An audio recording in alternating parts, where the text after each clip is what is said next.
ঠিকমতো চাষ করতে যাইতো না, কিন্তু নুরুন নবী চাচা ওই সময় বুঝেছিল যে আজকে এই মেডিকেল কলেজ, এই টার্মিনাল যদি আমি শঙ্করপুরে নিয়ে যেতে পারি, তাহলে আমার অঞ্চলের মানুষ অন্তত দুবেলা দুমুঠো খেয়ে বাঁচবে, তাদের জমির যখন মূল্য বাড়বে, তাদের আয় ইনকামের পথও আসবে।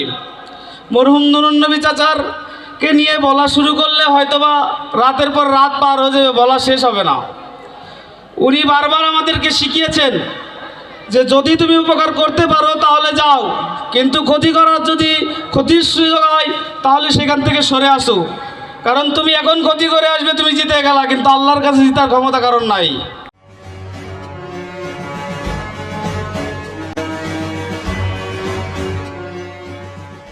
যশোর সদর উপজেলা বিএনপির সাবেক সভাপতি ও সাবেক কমিশনার নুরুন নবীর মৃত্যুবার্ষিকী উপলক্ষে তার পরিবারের উদ্যোগে 400 জন অসহায় মানুষের মাঝে বস্ত্র বিতরণ করা হয়েছে।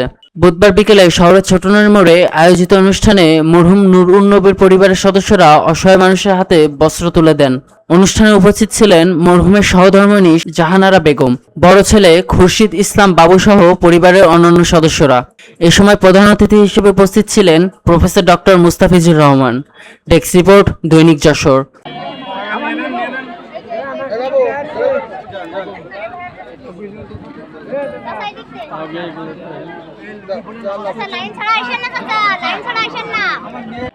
আমাদের মাঝে আরো একজন বিশেষ অতিথি আসছেন, আমাদের অধ্যাপক আব্দুল গনি, আমাদের এফএস ক্লাবের ডিজি ছিলেন, তিনি আমাদের মাঝে উপস্থিত হয়েছেন। আমরা অত্যন্ত আনন্দিত।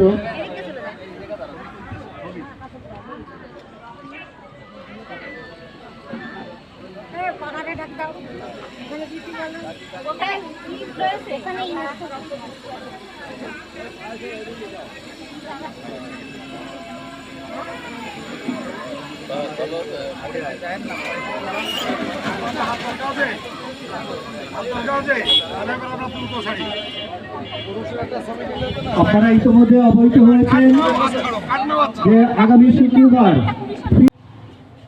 এই অঞ্চলের সন্তান ছিল, আপনাদেরই কারো ভাই, কারো চাচা, কারো আপনজন, এভাবেই আমার বাবা আপনাদের সাথে চলত। আমরা প্রতি বছরই তার মৃত্যুবার্ষিকীতে হয় এতিমখানায় অথবা বাসায় একবেলা খাবারের ব্যবস্থা করতাম, কিন্তু আমাদের কাছে এবার কেমন যেন একটু ভয় লেগেছিল যে আবহাওয়ার অবস্থানটা দেখে আমরা চিন্তা করেছিলাম যে সেটা গতবারে যে আমাদের যে নাজেহাল অবস্থা হয়েছিল, সেই ভয় থেকে আমরা মূলত একটু সরে গিয়ে আমরা আপনাদের মাঝে যারা 60 ঊর্ধ্ব, আমার বাবাকে যারা খুব ভালোভাবে চিনতেন জানতেন, সেই 60 ঊর্ধ্ব যারা বয়স্ক আছেন তাদের হাতে আমরা কিছু কাপড় তুলে দেওয়ার জন্য সিদ্ধান্ত নিই। তারই ধারাবাহিকতায় আজকে আমরা আজকে আয়োজন। নুরুন নবী আপনাদের সন্তান ছিল, আপনারা জানেন কেমন ছিলেন তিনি। সত্যি কি ভালো ছিলেন? তবে আপনাদের কাছে কেমন ছিল জানি না। আমি আমার বাবার সাথে প্রায় 22টি বছর সকালে 6টা থেকে রাত 9:30 পর্যন্ত প্রায় একসাথে কাটিয়েছি। তাকে মোটরসাইকেল নিয়ে ঘুরাইছি, তার কাজের সাথে গেছি, যে কোনো কাজে তার সাথে করে নিয়ে গেছি। আমার কাছে আমার বাবা ছিলেন না উনি শুধুমাত্র আমার পথ প্রদর্শক ছিলেন, আমার আদর্শ ছিলেন, আমার সবচেয়ে বড় বন্ধু ছিলেন। আমার কোনো আলোচনা, আমার কোনো কষ্ট যখনই তিনি দেখতেন, তার সাথে আলোচনা করলে আমার কষ্টটা কেমন যেন লাঘব হয়ে যেত খুব দ্রুতই। তার কাজের বিবরণ আমার ভাই নজরুল ইসলাম বুলবুল, রাইহান সবাই দিয়েছেন। তার ভিতর থেকে 2টি জিনিসটা এড়াই গেছে। একটি হচ্ছে আমাদের অঞ্চলে কোনো মাধ্যমিক বিদ্যালয় ছিল না, যেটা শঙ্করপুর মাধ্যমিক বিদ্যালয়। নজরুল ইসলাম বুলবুল ভাই সেই স্কুলেরই প্রধান শিক্ষক। ওই জায়গাটাই এই অঞ্চলের অনেক নেতারাই ঘাসের জায়গা ছিল বলে বিক্রি করে দেওয়ার চেষ্টায় ছিল বা চিন্তায় ছিল। তখন আমার বাবা এবং চাচারা এক বাক্যে বলেন যে এই অঞ্চলে কোনো মাধ্যমিক বিদ্যালয় নাই, অতএব জমিটা বিক্রি হবে না, এখানে একটি মাধ্যমিক বিদ্যালয় স্থাপন করব, এই অঞ্চলের ছেলেরা এই মাধ্যমিক বিদ্যালয়ে পড়বে। তারই একটি সেই সাকিব রায়হান এই স্কুলের স্টুডেন্ট ছিল, আপনাদের এখানে বক্তব্য দিয়েছে, অনেক কথাই বলেছে। তার পরবর্তীতে তরিকুল মরহুম নেতা তরিকুল চাচার সাথে যোগাযোগ করে 1991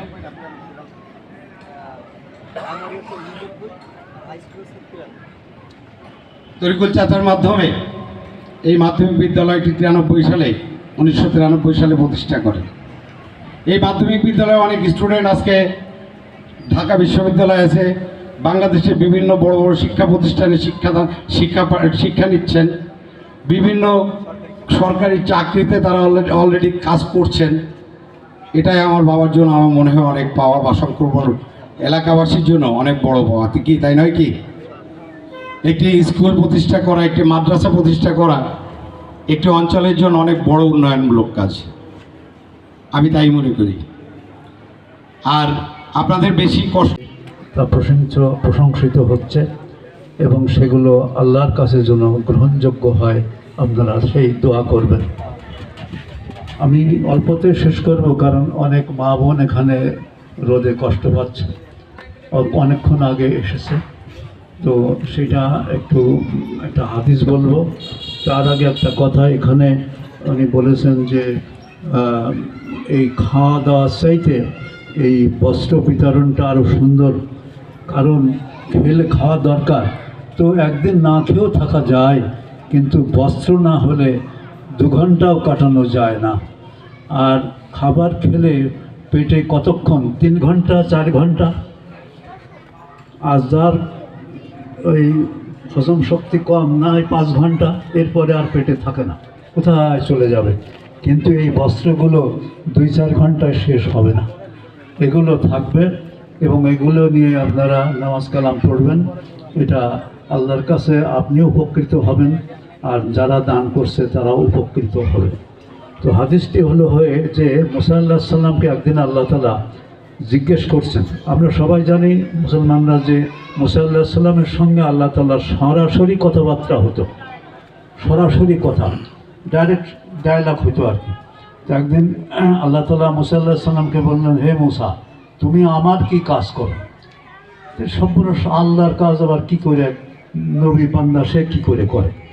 তো বললে, হে রব্বুল আলামিন, আমি রুকু সেজদা করি, নামাজ কালাম পড়ি, আল্লাহ হুকুম করেছে নামাজ কালাম পড়ি। তো আল্লাহ বলছে, নামাজ কালাম পড়ো, ও তো তোমার কাজ, এটা আমার কাজ না, তোমার স্বার্থে তুমি করো। তো হে রব্বুল আলামিন, আপনি বলেন কি? আপনার হুকুম দিয়েছেন বলেই তো আমি এই নামাজ কালাম পড়ে রুকু সেজদা করি। তো বলছে, এই কাজ তো তোমার কাজ, তুমি নামাজ কালাম পড়ে, আমি আল্লাহ বলছেন আমি বেহেশতে যে অপূর্ব নিয়ামত রেখেছি সেইগুলো ভোগ করার লোভে, তার লোভে তুমি নামাজ পড়ো, বেহেশতে যে ভোগ দখল করবা, আরামে এসে থাকবা, এর জন্যে তুমি নামাজ পড়ো। নামাজ পড়ে, নামাজ তোমার কাজ, আমার কি কাজ করো মুসা আল্লাহ সাল্লাম তুমি বলো। তো আল্লাহকে তখন মুসা আলাইহিস সালাম বলছে, হে রব্বুল আলামিন, আপনি বলে দিন আপনার কাজ কোনগুলো, আমি তো বুঝতে পারছি না, আপনি হুকুম দিয়েছেন নামাজ কালাম করি, এটা তো আপনার কাজ মনে করি, তো আপনি একটু আমাদের বলেন যে আপনার কাজ কোনগুলো, আমরা সেইগুলো করব। তখন বিভিন্ন বর্ণনায় এসেছে যে আল্লাহর প্রথম কাজ হলো ক্ষুধার্তকে খাদ্য দান করা, আল্লাহ তাআলার দ্বিতীয় কাজ হলো তৃষ্ণার্তকে পানি দান করা, আল্লাহ তাআলার তৃতীয় কাজ হলো বিপদে আপদে সংকটে সমস্যায় মানুষকে সাহায্য করা, পাশে দাঁড়ানো। চতুর্থ কাজ হলো যে অসুস্থ তাকে সেবা শুশ্রূষা করা, চিকিৎসা করে স্বাভাবিক অবস্থায় নিয়ে যাওয়া। এই কাজগুলো হচ্ছে আল্লাহর কাজ। কোরআন থেকে আরও উদাহরণ দেওয়া যাবে, অত আমি দিচ্ছি না। তো কাজেই এই যে আয়োজনটি করা হয়েছে এবং আমার ভাগ্নে নূরুন নবী যে কাজগুলো করেছে, আপনারা দোয়া করবেন আল্লাহ তা কবুল করে নিন। আর একটি শেষে বলতে হয় যে নূরুন নবী যে আমার যে বৌমা, এই বৌমা সাথে ছিল বলেই নূরুন নবীর পক্ষে এত ভালো কাজ করা সম্ভব হয়েছে। মেয়েটি ভালো অংশের মেয়ে, ভালো। আর তার ছেলে খোরশেদ আলম এই বাবু এর সঙ্গে ছিল, কাজে এদের জন্যই একটি ভালো কাজ করা নূরুন নবীর পক্ষে সম্ভব হয়েছে। কাজে আপনারা তার জন্য দোয়া করবেন। আর সব শেষে একটি কথা হলো, সেটা নজরুল ইসলাম বুলবুল আভাস দিয়েছে। একজন বিদেশি কবি কবি ইকবাল বলেছেন, তার বাংলা অর্থ হলো, কেবল যায় নামাজ আর তসবি দেখে খোদ ইলাহি ভুলবে না, মানব সেবার কুঞ্জি ছাড়া বেশ দুয়ার খুলবে না।